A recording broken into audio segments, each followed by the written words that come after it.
horas, menjua-jua, enjua-jua, ya ahau, ahoy, salam kerukunan. Assalamualaikum warahmatullahi wabarakatuh.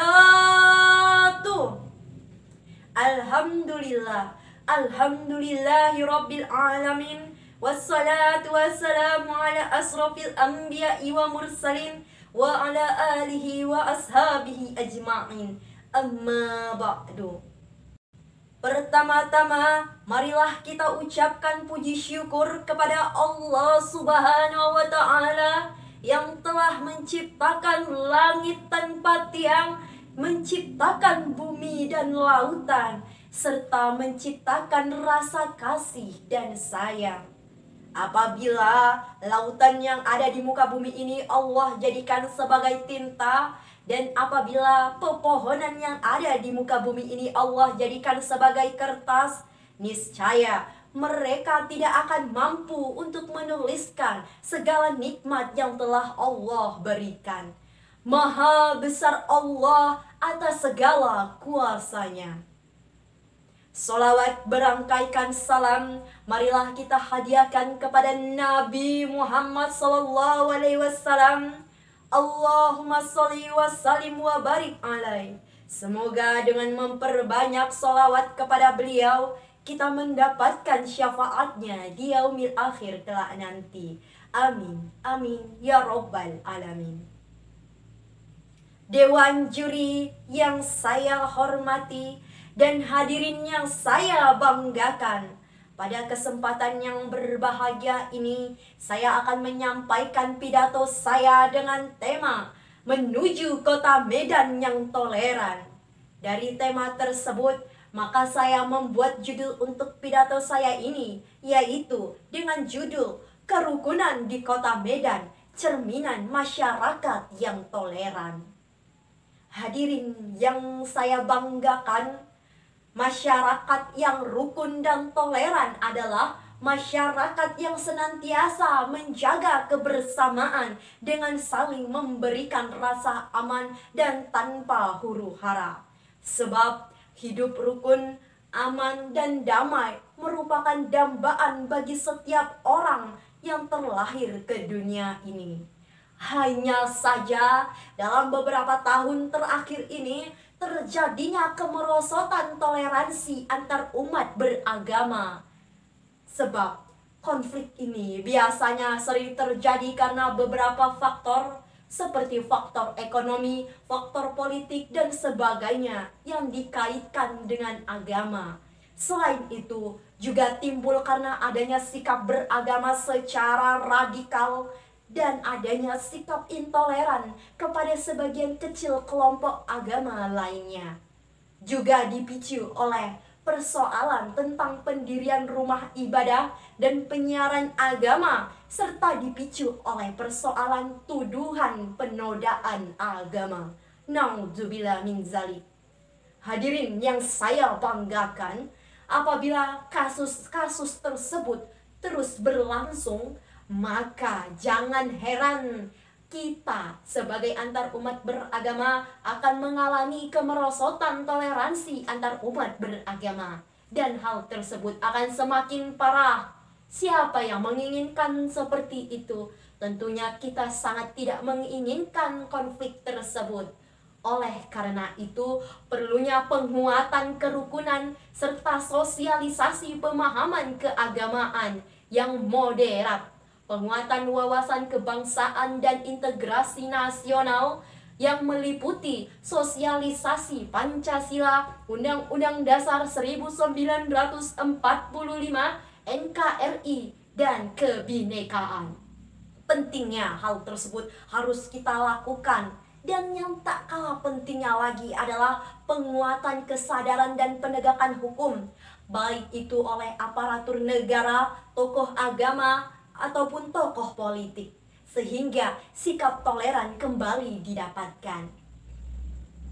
Hadirin yang saya banggakan dan dewan juri yang arif dan bijaksana, Toleransi atau sikap toleran mengandung pengertian adanya sikap seseorang untuk menerima kebiasaan, kepercayaan, pendapat, ataupun yang lainnya yang tidak sesuai dengan apa yang dia miliki.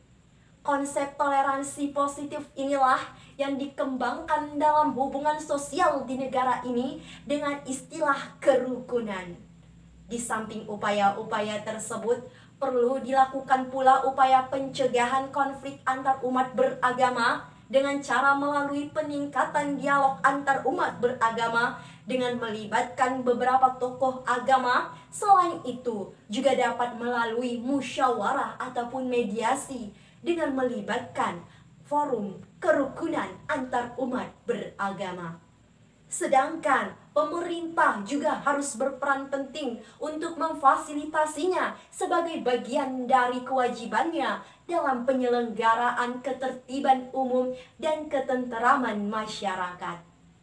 Dewan juri yang saya hormati dan hadirin yang dirahmati oleh Allah Subhanahu wa Ta'ala, sama-sama kita ketahui bahwa Menteri Agama Republik Indonesia dengan keputusan nomor 70 tahun 1978 tentang pedoman penyiaran agama menyatakan bahwa demi untuk memelihara kerukunan antar umat beragama dilarang dengan cara apapun dan dalih apapun untuk mengajak orang-orang yang telah menganut suatu agama untuk menganut agama kita, apalagi secara paksa, itu sangat tidak dibenarkan. Sebagaimana firman Allah Subhanahu wa Ta'ala dalam Quran surah Al-Kafirun ayat 6, lakum dinukum waliyadin, untukmulah agamamu dan untukkulah agamaku. Dewan juri yang saya hormati dan rekan-rekan yang saya banggakan, ada beberapa hikmah yang bisa dijadikan pelajaran dalam bersikap toleran dan rukun dalam masyarakat. Yang pertama, orang yang mampu menghormati dan menghargai orang lain meskipun berbeda dengan keyakinan, berbeda dengan pendapatnya, maka orang tersebut pasti akan dihormati juga oleh orang lain. Yang kedua, orang yang mau bersikap toleran akan memiliki kedewasaan dalam berpikir, berhati-hati dalam bertindak, serta bersikap bijak dalam melakukan keputusan. Maka hal tersebut akan senantiasa membawa manfaat bagi semua pihak. Yang ketiga, orang yang mampu menghargai perbedaan dan berbagai keragaman, maka perbedaan dan keragaman tersebut akan menjadi rahmat dan nikmat bagi kehidupannya. Oleh sebab itu, wahai masyarakat Sumatera Utara, khususnya di kota Medan, kita sangat berperan penting membangun kerukunan dan menciptakan perdamaian di tempat tinggal kita. Kalau bukan kita, siapa lagi? Karena kita berada di negara yang sama dan bangsa yang sama. Menciptakan kerukunan dan perdamaian adalah kewajiban bagi kita semua. Sehingga sesuai dengan tema yang saya usung, maka kota Medan akan menjadi toleran. Sebab cerminan dari masyarakatnya yang mau dan mampu untuk menciptakan kerukunan.